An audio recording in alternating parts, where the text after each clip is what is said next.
अब हम सीखेंगे हमारे दूसरे फेज के बारे में। अभी तक हमने फर्स्ट फेज ऑफ एब्जॉर्प्शन को सीखा था, इसमें किस तरीके से मिनरल एलिमेंट्स ट्रैवल कर रहे थे। अब हम बात करें सेकेंड फेज ऑफ एब्जॉर्प्शन के बारे में, तो इसमें जैसा कि आप देख पा रहे हैं इस बार वाटर मॉलिक्यूल के साथ जो मिनरल एलिमेंट्स हैं वो सेल के बीच में से जा रहे हैं। तो जैसा आप यहाँ पर देख पा रहे हैं कि जो मिनरल एलिमेंट्स हैं वो इनर स्पेस या सिम्प्लास्ट में से जा रहे हैं और बहुत धीरे धीरे जा रहे हैं, और इस टाइप के पाथवे को हम बोलते हैं सिम्प्लास्टिक पाथवे। अगर हम बात करें सिम्प्लास्टिक पाथवे की, तो ये होता है प्लाज्मोडेस्माटा की मदद से। प्लाज्मोडेस्माटा क्या है? जैसा कि आप इस इमेज में देख पा रहे हैं, यहाँ पर प्लांट सेल दिखाए गए हैं और इन दोनों प्लांट सेल को जोड़ने का काम कर रहा है एक माइक्रोस्कोपिक कनेक्शन या चैनल, ताकि हम बात करें मटेरियल्स जो हैं एक प्लांट सेल से दूसरे प्लांट सेल में आ सके। तो जो सिम्प्लास्टिक पाथवे होता है वो प्लाज्मोडेस्माटा की वजह से होता है। या हम बात करें दूसरा, साइटोप्लाज्म भी मदद करता है सिम्प्लास्टिक पाथवे में। तो साइटोप्लाज्म की मदद से मॉलिक्यूल्स एक प्लांट सेल से दूसरे प्लांट सेल में जा रहे हैं और फाइनली सिम्प्लास्टिक पाथवे फॉलो हो रहा है। अगर हम इसे एक इमेज के थ्रू समझें, तो जैसा कि आप यहाँ पर देख पा रहे हैं, यहाँ पर सिम्प्लास्टिक पाथवे आपको नजर आ रहा है, जिसमें किस तरीके से वाटर मॉलिक्यूल्स और मिनरल एलिमेंट्स सेल के बीच में से जा रहे हैं बहुत धीरे धीरे। तो जो हमारा सेकेंड फेज ऑफ एब्जॉर्प्शन है वो होता है एक्टिव ट्रांसपोर्ट। एक्टिव ट्रांसपोर्ट जिसमें हमें एनर्जी की ज़रूरत पड़ती है ताकि हम मटेरियल को ट्रैवल करा सकें उनकी लो कंसंट्रेशन से उनकी हाई कंसंट्रेशन पर।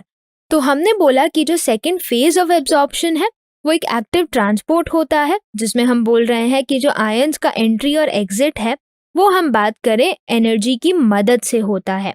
तो द एंट्री और exit of ions to and from the symplast requires expenditure of metabolic energy.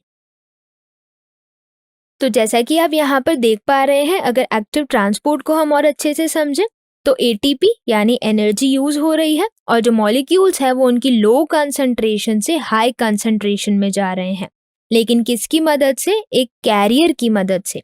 ये कैरियर जो मेम्ब्रेन में प्रेजेंट है ये मदद करता है मॉलिक्यूल्स को बाइंड करके उनकी लो से हाई कंसंट्रेशन में भेजने के लिए, और इसी के साथ साथ हमारी एनर्जी तो खर्च होती ही है। अगर हम इसे एक कैरियर मैकेनिज्म के थ्रू समझे किस तरीके से ये कैरियर मॉलिक्यूल काम कर रहे हैं एक्टिव ट्रांसपोर्ट में, तो जैसा कि आप यहाँ पर देख पा रहे हैं आपको दिखाया गया है कैरियर मॉलिक्यूल जो मेम्ब्रेन में प्रेजेंट होता है। ये कैरियर मॉलिक्यूल एक्टिवेट किया जाता है और एक्टिवेटेड आयन कैरियर बनाया जाता है। तो याद कीजिए, अगर हमें किसी कैरियर मॉलिक्यूल या किसी चीज को एक्टिवेट करना है तो हमें एनर्जी चाहिए होगी या नहीं चाहिए होगी? डेफिनेटली हमें एनर्जी चाहिए होगी और वो एनर्जी एटीपी की फॉर्म में खर्च होगी, और जैसे ही एटीपी यूटिलाइज होगा वो कन्वर्ट हो जाएगा एडीपी यानी एडिनोसिन डाइफॉस्फेट और इनऑर्गेनिक फॉस्फेट में। फिर इसके बाद हम बात करें जो एक्टिवेटेड आयन कैरियर है वो आगे जाके हमारे मॉलिक्यूल को बाइंड करेगा। जो मिनरल एलिमेंट हमें ट्रैवल करवाने हैं उसे बाइंड किया जाएगा और ये बाइंड होके बन जाएगा आयन कैरियर कॉम्प्लेक्स। कैरियर जो पिंक कलर का आपको दिख रहा है, आयन जो येलो कलर का आपको दिख रहा है। तो इस आयन कैरियर कॉम्प्लेक्स को हम यहाँ मेम्ब्रेन के थ्रू समझे तो आप यहाँ इमेजिन कर सकते हैं कि ये आयन कैरियर कॉम्प्लेक्स मेम्ब्रेन में है जो मॉलिक्यूल्स को बाहर से लेके आ रहा है और फाइनली सेल के अंदर ट्रांसफर कर रहा है। तो इस तरीके से एक कैरियर मैकेनिज्म चलता है जिसमें जो कैरियर है वो एक्टिवेट किया जाता है, वो मॉलिक्यूल को बाइंड करता है और फाइनली वो मेम्ब्रेन को क्रॉस करवाते हुए सेल के अंदर या सेल के बाहर ट्रांसपोर्ट करने में मदद करता है। तो ये जो मूवमेंट हो रहा है आयंस का, जिसमें हम बोल रहे हैं या तो मॉलिक्यूल्स बाहर से सेल के अंदर आ रहे हैं या सेल से बाहर जा रहे हैं, इस मूवमेंट को हम बोलते हैं फ्लक्स। तो ये जो फ्लक्स है ये दो तरीके का होता है।